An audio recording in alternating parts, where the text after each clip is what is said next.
السلام عليكم. النهارده بقى الاكله انا بحبها، طبعا الملوخيه الناشفه. طبعا اغلبيه الصعايده عارفينها، انا طبعا صعيدي وعارفها وبحبها. بحبها عن الملوخيه الخضراء، دي اسمها ملوخيه ناشفه. طبعا انا جاي النهارده من الشغل تعبان وجعان جدا، ولقيت مراتي عامله لي الاكله اللي انا بحبها، وهي الملوخيه اللي هي الناشفه دي، والرز الجميل الابيض، تمام، والكوسه باللحمه. طبعا عايز اقول لكم ان انا شامم الريحه وانا طالع وانا جاي من الشغل من على السلم، يعني الريحه تجوع لوحدي. وعندي الملوخيه الجميله اللي انا بحبها. اتفضلوا معايا بقى على الطرش الجميل.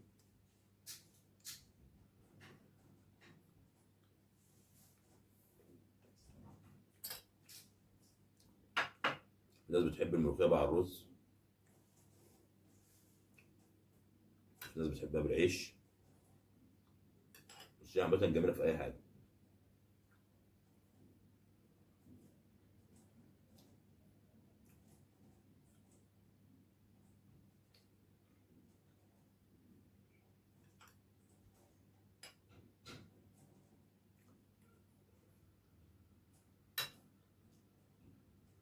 عاوز اقول لكم النهارده الجو نار، الجو النهارده فظيع،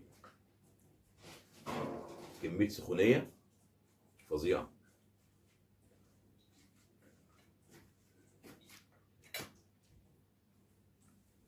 طبعا في ناس بتحب الايه، اللحمه، في ناس بتحب الفراخ. لا انا من عشاق بقى اللحمه، يعني بحب اللحمه عن الفراخ.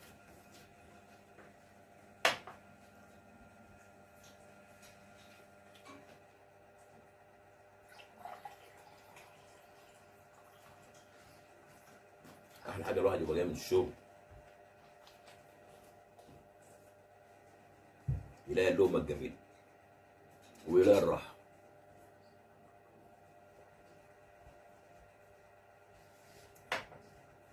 غير بقى في ستات تانية طبعا بسم الله ما شاء الله نمسك الخشب، عشان ايه؟ يقول لك ما يحسد المال الا اصحابه. ناس تانية تروح بقى بيتها تلاقي مشاكل، تلاقي واحده نكديه قاعده، ما تلاقيش اكل خالص في البيت، بيبقى جاي من القرف وجاي لقرف تاني. فاحنا الحمد لله والشكر لله، احسن حاجه طبعا راحه البال، بعيد عن الاكل والشرب والكلام ده.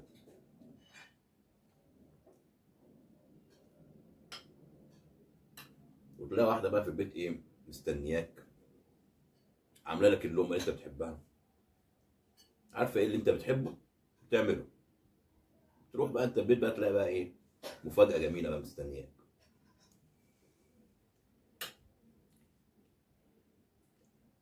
وعندي اللحمه ايه، جميله جميله جميله. بحبها عن الفراخ انا عامه، بحب اكلها بالعيش.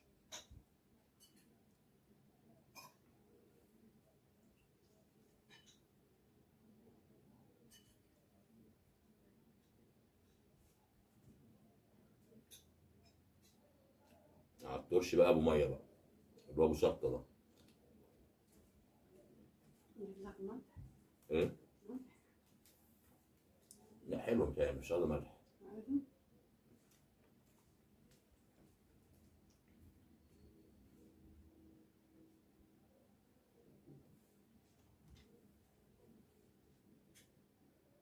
ما تنسوناش بقى كل اللي يخش على الفيديو يتفرج علينا. احنا برضو الفيديوهات اللي جايه ان شاء الله هيبقى في تحديات. طبعا القناه دي قناه ترفيهيه، الفيديوهات الجايه هيبقى في تحديات، في مقالب، الكلام ده كله. فما تنساش اللايك بتاعك، يعمل لك الفيديو، واشترك في القناه، فعل زر الجرس على الكل عشان يوصلك كل جديد.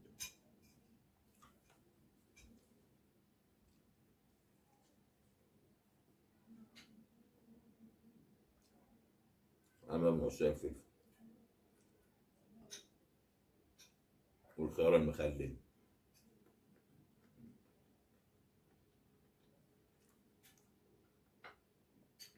ده بقى اللفت بقى.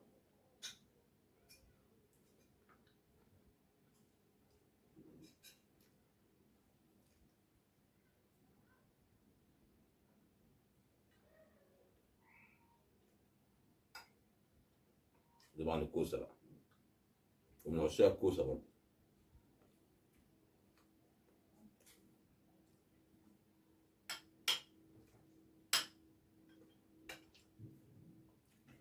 طالع على السلم وشميت الريحه، تطلع على السلم كده بجوه لوحدك، الريحه جميله،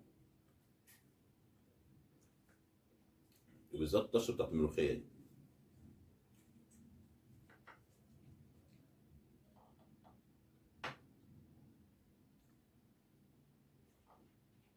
انا بحب اعمل ايه؟ ودن القطه دي كده، بص ودن القطه دي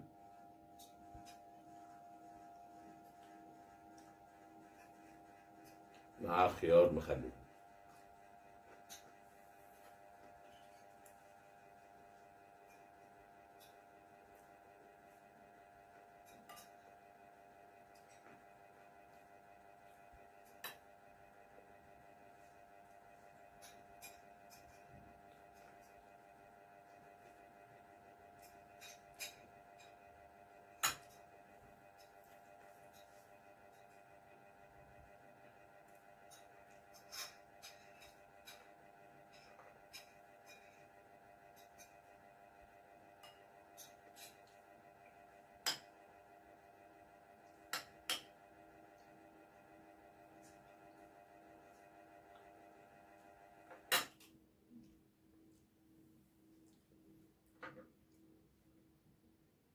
بص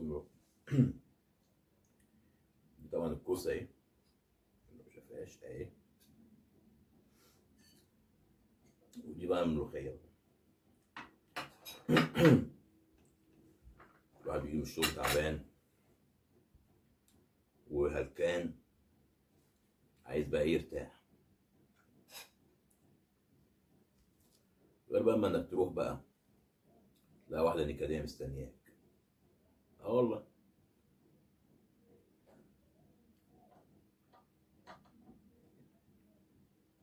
وعامة الجواز ده عامل زي البطيخة، يا طلعت قرعة يا طلعت حمرا. الحمد لله، وعلى حسب النوايا، حسب النوايا. شوف نيتك انت فين، نيتك وحشة ولا نيتك ايه.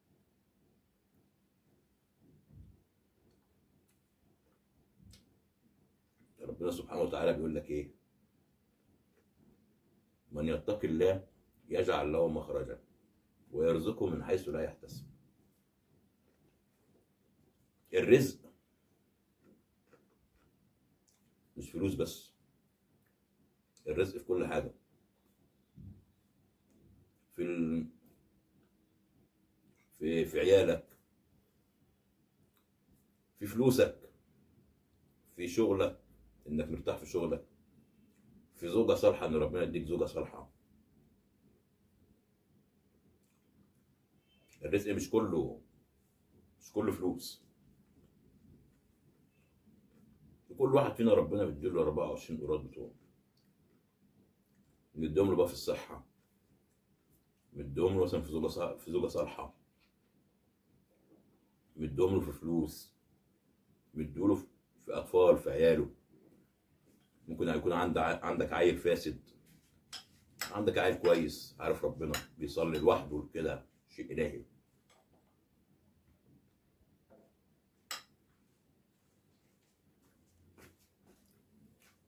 مش لازم كل حاجة الإيه؟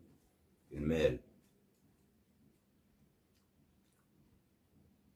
المال ده ما هو إلا وسيلة.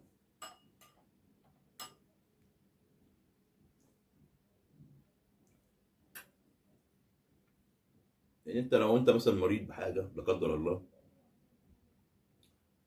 ومعاك فلوس، عمرك ما تعرف تاكل. يعني ممكن الدكتور يقول لك ايه؟ يعني حته اللحمه دي اللي انتوا شايفينها دي غلط عليك، ما تاكلهاش. ومعاك فلوس وقادر تشتري لحمه وقادر تشتري فراخ وقادر تشتري ده وتشتري ده، ولكن مرضك منعك انك تاكل الحاجات دي. هل بقى فلوسك تنفعك؟ لا. فممكن يكون ربنا مديك ال 24 قراد في صحتك مثلا، انك قادر تاكل قادر تاكل ده وقادر تاكل ده وقادر تاكل ده.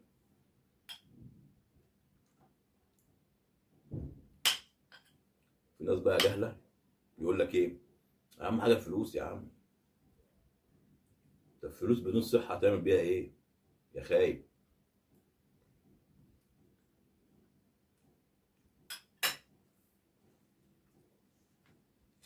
فلوس بدون صحه هتعمل فيها ايه؟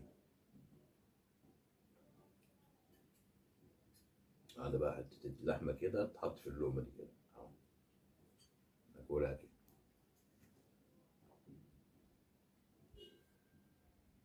مع حته المخلل.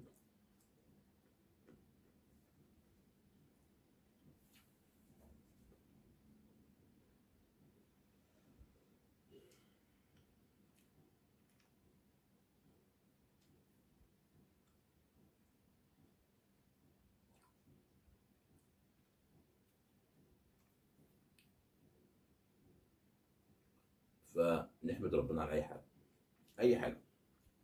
اه والله، نحمد ربنا على الصحه، نحمد ربنا على انك ربنا اديك عينين بتشوف بيها، بتشم، بتحس، بتنام. كفايه انك بتنام بالليل.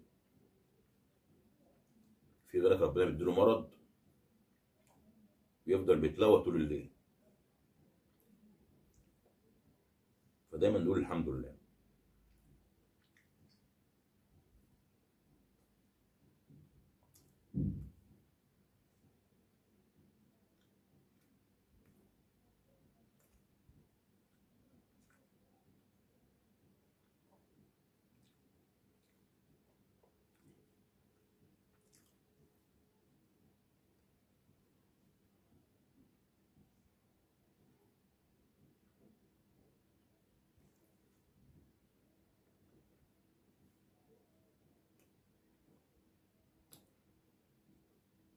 الترش ده جميل. بصوا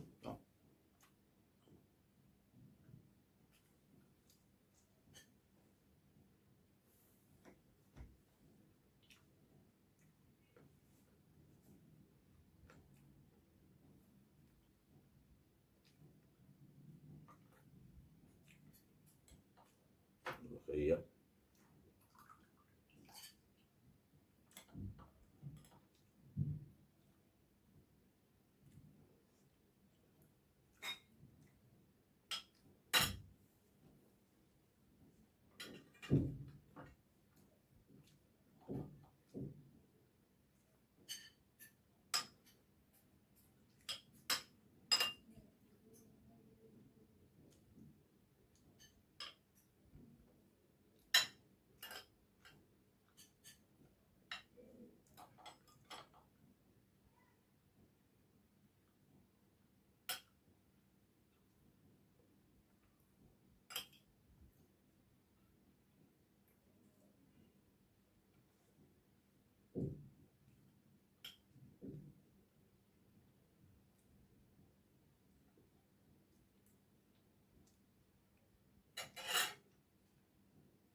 دي بعمل كوسه ايه.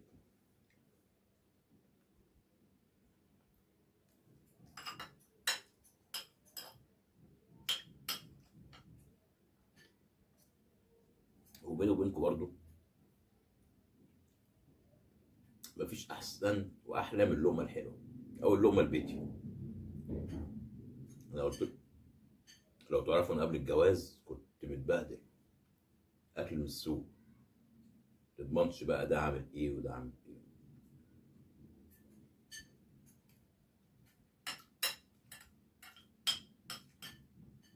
مش احسن من اللقمه البيتي.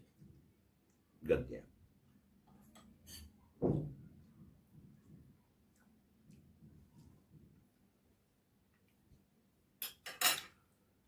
كده الحمد لله والشكر لله.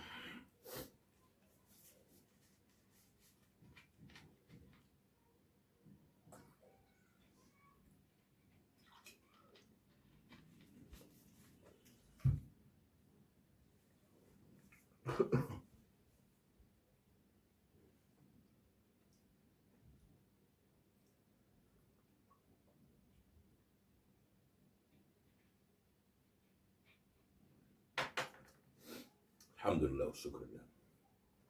خلصنا على الملوخيه ولسه الكوسه لسه الترش موجود والرز ايه خلص. كده الحمد لله نحمد ربنا ونشكر فضله ونقول ايه، اللهم دمها علينا نعمه واحفظها من الزوال. وبكده الفيديو بتاعنا خلص. متنسوش بقى تحط اللايك الجميل، تشترك في القناه وتفعل زر الجرس على الكل عشان يوصلك كل جديد. لسه برضو يعتبر لحد دلوقتي ما عملناش فيديوهات، لسه ما دخلناش في العميق قوي، لسه هنعمل تحديات وهنعمل مقالب، والقناه دي هتكبر بيكم انتوا مش بيا انا. فما تنساش تعمل لايك، تفعل زر الجرس على الكل، تشترك في القناه وتفعل زر الجرس على الكل عشان يوصلك كل جديد. وفي نهايه الفيديو اقول لكم السلام عليكم.